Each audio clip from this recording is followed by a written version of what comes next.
A Divina Comédia, por William Camargo. Canto 4.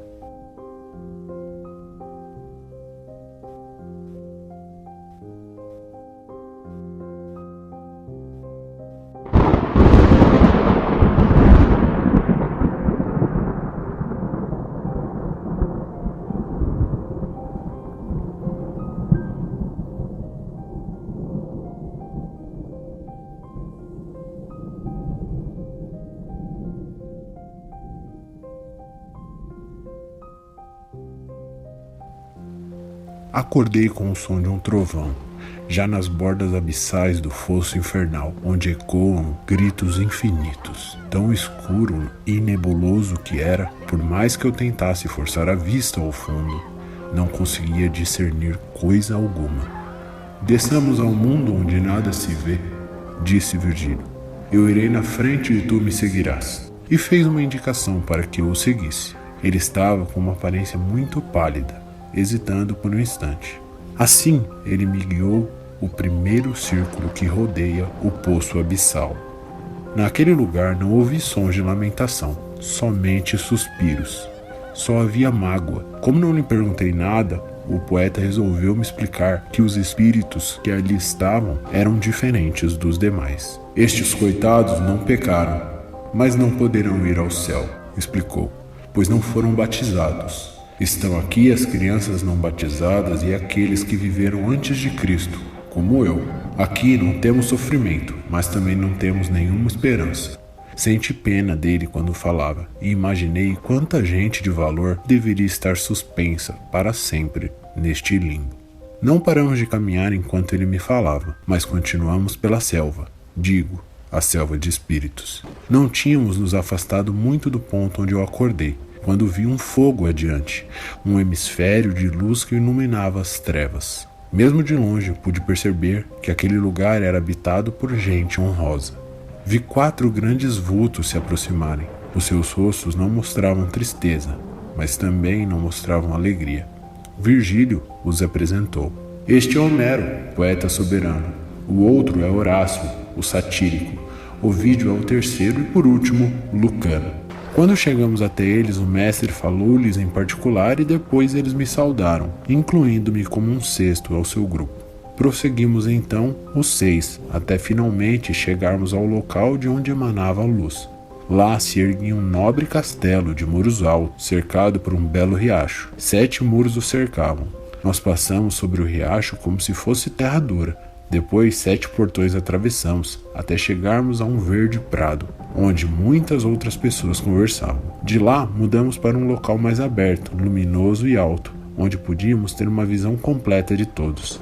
Reconheci várias das figuras, como Enéas, Heitor e César, Aristóteles, Sócrates e Platão, Orfeu, Heráclito, Tales, Zenão, Ptolomeu e muitos outros. Exaltou-me a possibilidade de poder encontrar todos esses espíritos, cuja sabedoria enchia de luz aquele lugar sombrio. Tantos eram que não posso listar aqui todos. De todos, no final, restamos só eu e Virgílio, pois nossa jornada nos impelia adiante.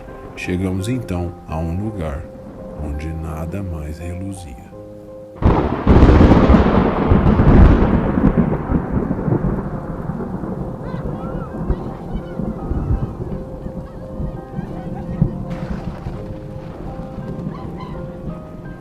Canto 5. Assim que entramos no segundo círculo, lá estava Minos, rosnando terrivelmente. Ele ficava na entrada e recepcionava os pecadores, julgando-os um por um, ouvia suas confissões e proferia a sentença, se enrolando na própria cauda. E o número de voltas que dava em sua cauda indicava quanto deveria descer o pecador para o seu lugar nas profundezas do inferno. Uma grande multidão se amontoava diante daquele juiz. Cada pecador falava e ouvia sua própria sentença, e depois era atirado no abismo. Pouco a pouco comecei a perceber sons tristes, muitos prantos e lamentos. Neste lugar escuro onde eu me encontrava, o som das vozes melancólicas se assemelhava ao assobio do mar durante uma grande tormenta. Os tristes sons emanavam de um enorme redemoinho. Eram almas sofredoras, sacudidas pelo vento que nunca cessava. Entendi que era o castigo pela transgressão da carne. que desafia a razão e a submete à sua vontade. No escuro vento vi várias sombras que passavam se lamentando. Diversas figuras eu vi. Vi Aquiles, Cleópatra, Paulo e Francesca, e pedi ao mestre para conversar com alguma delas, que concordou. Enquanto uma alma contava sua história triste, a outra chorava sem parar ao seu lado, e eu, comovido de piedade e dor, desmaiei e caí.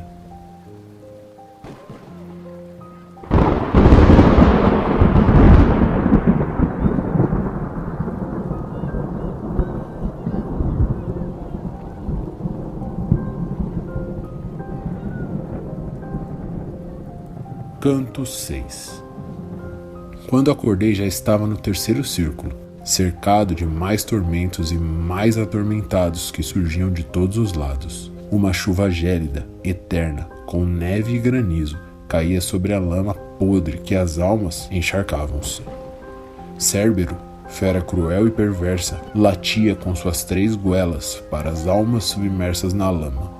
Ele tem uma barba negra e 6 olhos vermelhos, ventre largo e garras aguçadas, com as quais rasga os pecadores e os tortura. Elas berravam como cães que se contorciam na lama. Quando Cérbero nos viu, abriu suas 3 bocas e exibiu suas presas, rangendo e estremecendo diante de nós. Meu mestre, cauteloso, encheu suas mãos de terra e atirou nas goelas do cão danado. O monstro, guloso, não hesitou em engolir a terra. Se emperrou com ela e ficou em silêncio, como um cão faminto que se ocupa com seu osso. Caminhamos então por entre as almas, pisando em espectros vazios que se assemelhavam com as formas humanas. Todos os espíritos jaziam deitados, se confundindo com a lama que assumia suas formas transparentes. A maior parte dos corpos jaziam feito cadáveres, porém vivos. Respiravam, mas o tormento foi tamanho que decidiram simplesmente ignorá-lo. Aceitavam o triste fim. As lacerações não os feria gravemente, só o suficiente para arderem com a chuva forte. A lama que os atolava era nojenta e gorgolejava vômito vez ou outra.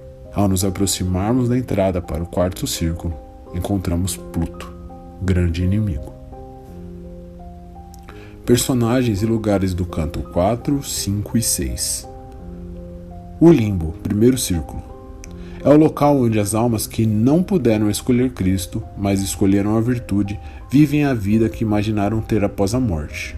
Não têm a esperança de ir ao céu, pois não tiveram fé em Cristo. Aqui ficam os não batizados e aqueles que nasceram antes de Cristo, como Virgílio.